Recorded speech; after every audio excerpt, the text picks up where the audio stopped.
welcome you to our concert this afternoon. This is the first choral performance back in San Miguel. So we are delighted to be doing this. And heaven knows we all need a little Christmas right now. So I hope you will enjoy the program. I'm going to tell you just repeat the first two pieces. I also want you to know this is part of the San Miguel Singers.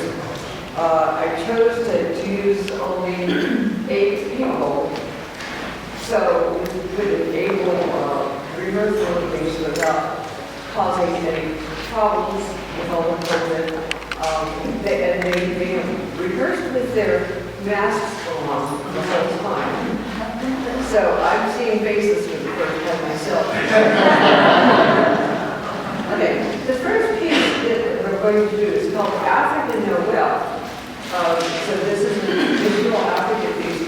So part of if you think about the country within Africa, they have different words for Christmas or Merry Christmas. Noel obviously is one of them. And in Ghana, the word is Akashaka, or in Zimbabwe is Merry Christmas. Pretty close. And the second piece is an Advent piece. We are in a season called Advent. And so the second piece is an Advent piece. Veni Gesù Amor. It was written by Cherubini, an Italian born in Florence, who spent most of his life in France. He began studying the harpsichord at the age of 6, and he was considered to be a child prodigy. He had already written several pieces of music by the time he was 13 years old. And he wrote in many forms, some large choral works, the string quartets. The title of the text means, "Come to me, O Jesus, my love."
would like to sing for you another Advent piece of music, Parade of the Stars of the Night.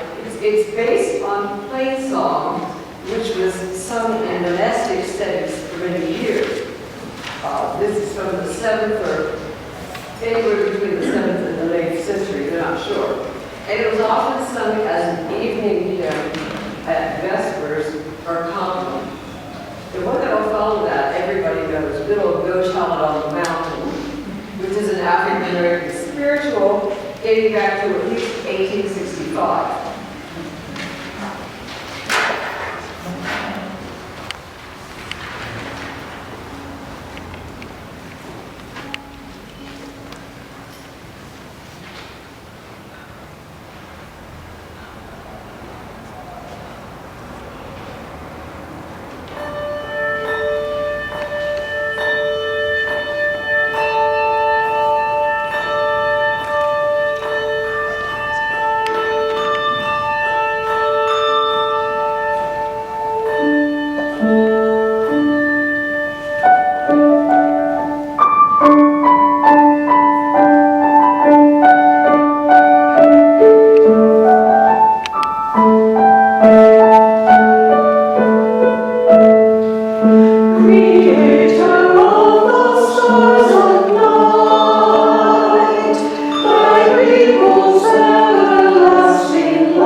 I certainly remember.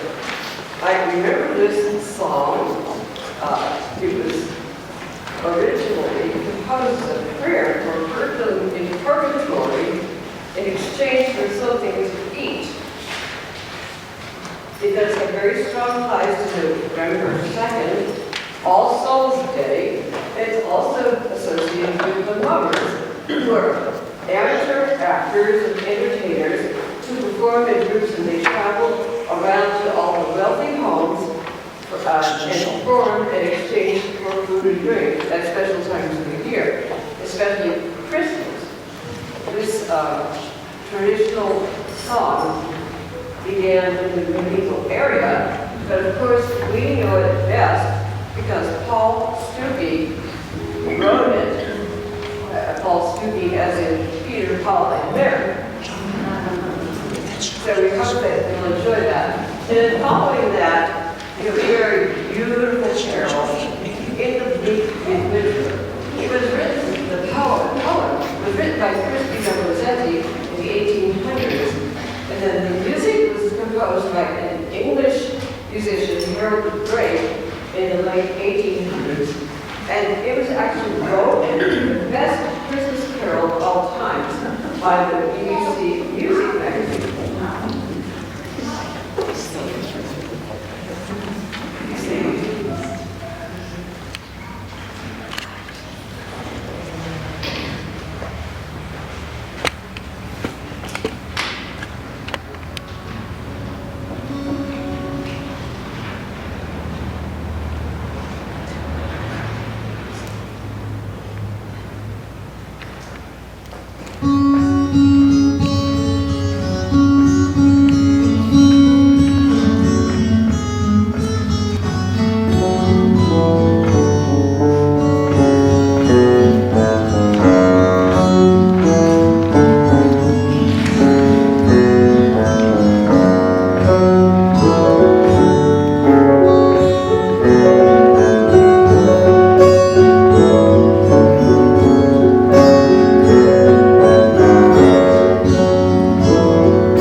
1860, it tells of the poor bringing good news of Christ's birth to the masters in this hall and warning the crowd and harking back to a simple society. It kind of has a 16th century feel about it. And it will be followed by Benjamin Britten's This Little Babe, which was composed as part of his Ceremony of Carols.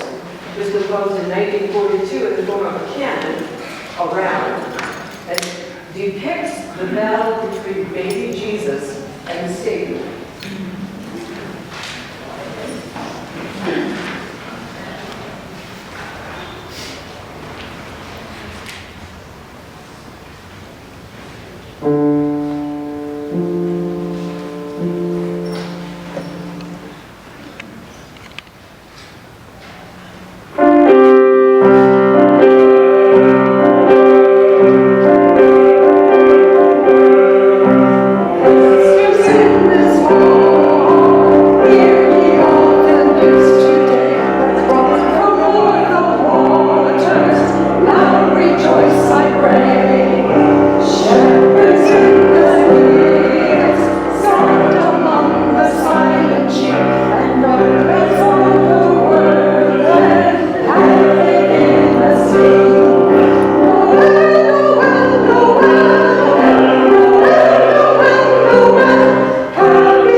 now we are very fortunate to have with us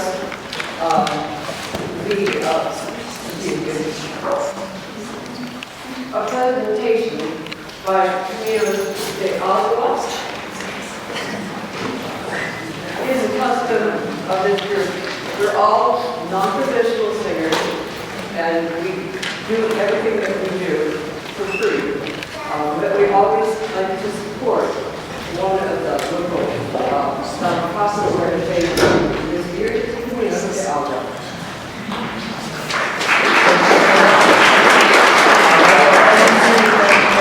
And San Miguel Singers for inviting us to participate in this amazing event here today. I've got my trusty note cards here with me to keep me on track, so I promise just to take a few minutes of your time here. But my name is Dylan Terrell. I'm the Executive Director and Founder of Caminos de Agua.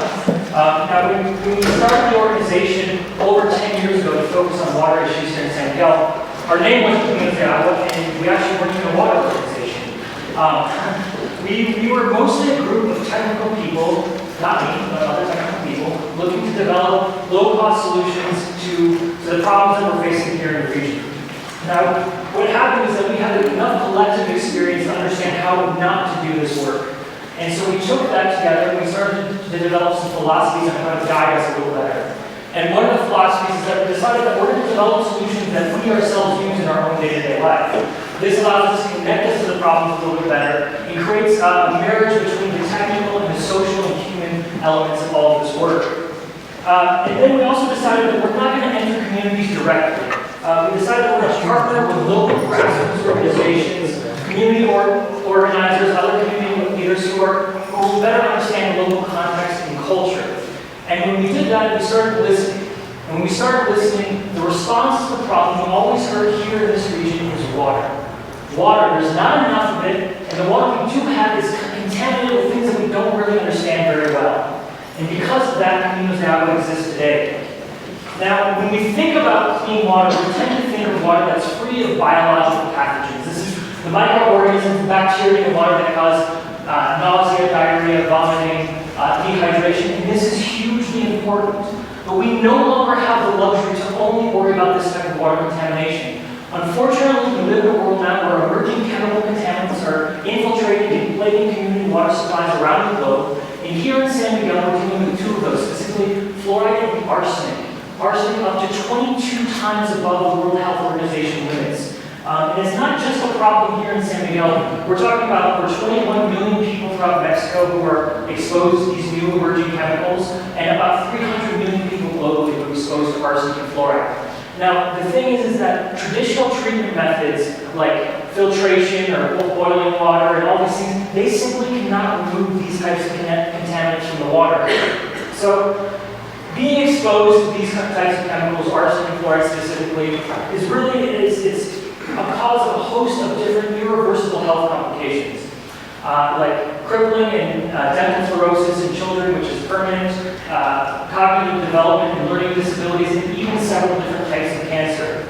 So today, Caminos de Agua, we're an organization that's as technical as we are socially driven. We're a group of about 15 people, engineers who are working hand in hand with community organizers, and we actually do a lot. We have 5 major programs that we're doing right now, and I don't have the time to go into all that right now. So I just want to, the most important thing I want to share with all of you today is that we are both developing and implementing low-cost technologies to these very complex water quality and scarcity issues we're facing here in San Miguel, in the greater region, and around the globe.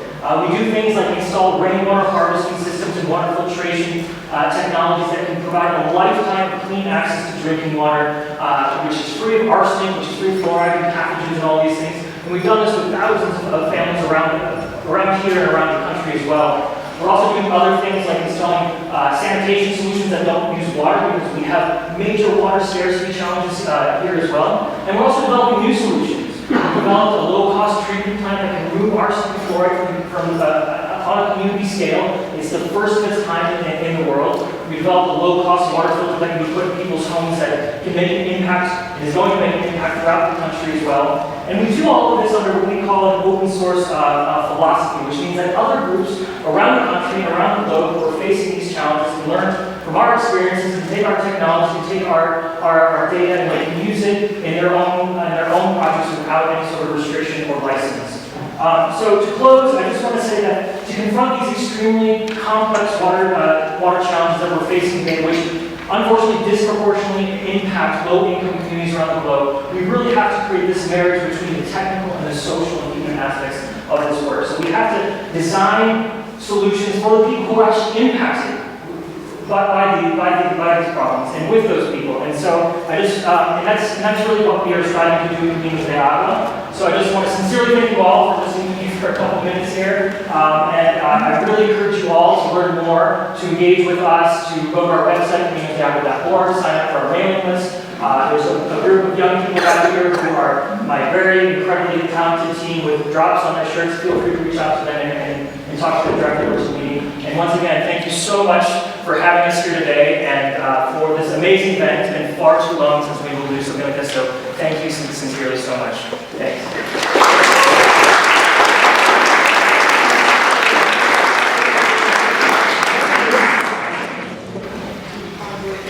We are delighted to continue with the first piece, wonderfully vibrant music, which is a Catalonian Christmas carol from the 16th century. And Catalonia is a region that borders France. It's in the northwest corner of Spain. The word fum, which makes me remember that, means smoke. And that has to be the Christmas song. But it is tradition that in December, the people start lighting fires and they sit around them and sing. Therefore, when the fire comes, smoke. Followed by this piece is a beautiful piece of music called Christmas Lullaby. It was written by John Woodward in 1989, a more contemporary composer. It originally performed at the Christmas concert at the Royal Albert Hall in London. The text alludes to several aspects of the Christmas story, but also has a focus combining reverence for the baby Jesus, but also Mary, his mother.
Fills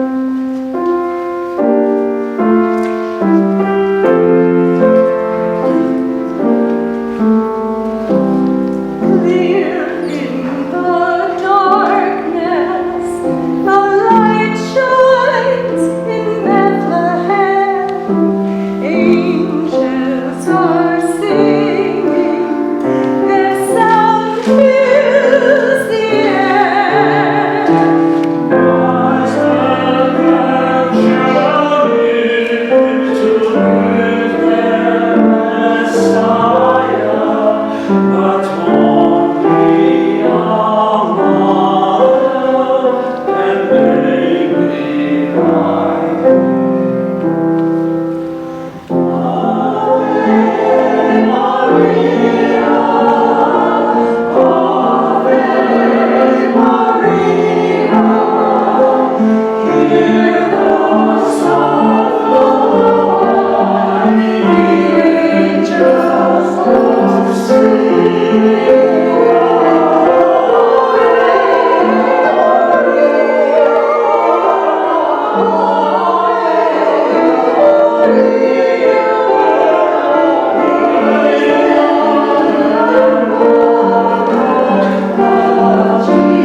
contemporary composer, Woodward Martin. He studied at Westminster Choir College, where he is honored as a distinguished composer. He was also a classmate of mine. I didn't get that category. I don't know. Because I'm not a composer.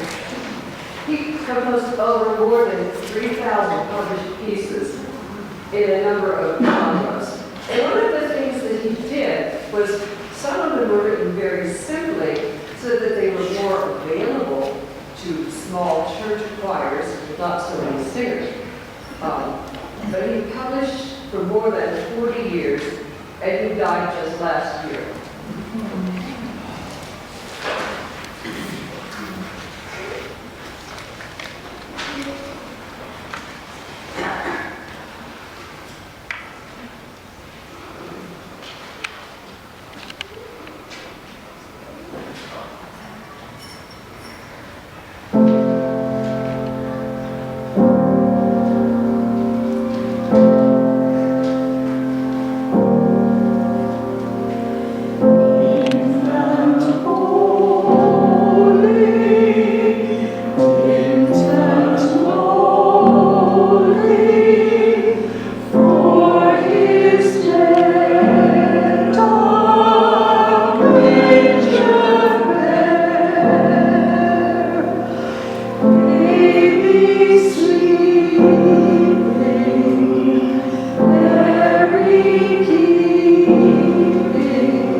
by Gene Autry and top charts in 1949. A Chicago copywriter approached him and asked him to create a brand new character for the annual Montgomery Ward coloring book for Christmas. And then our final piece is our wish for all of you, originally written by P. Martin and Ralph Blaine, but he got thrown into the trash, and Blaine wasn't so happy about that. He said it's too good for that, and searched through the trash until he found it. Now it was formed and was proposed for Meet Me in St. Louis, and made famous by the star of that movie, Judy Garland.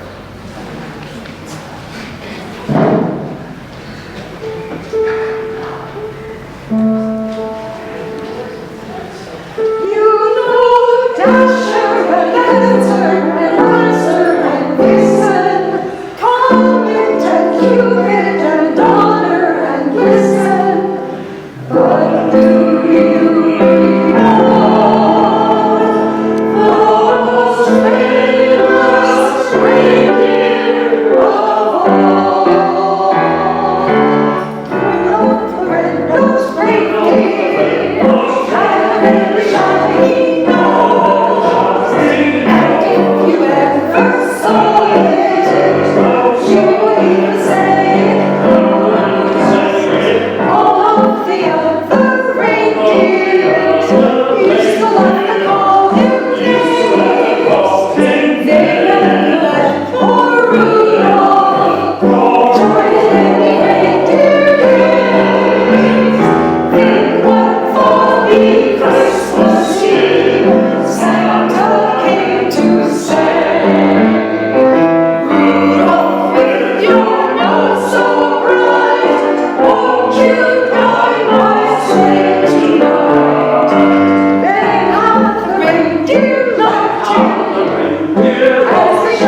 traditional ending, which means Liz and the choir are going to sing 2 verses of what we would call a partner song.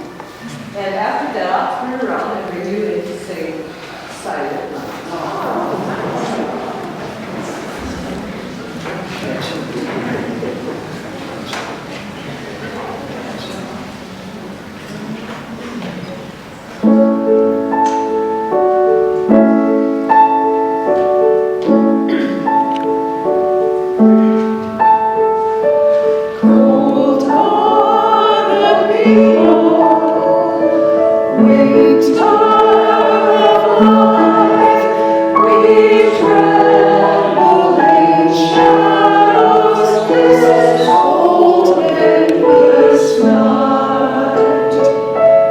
From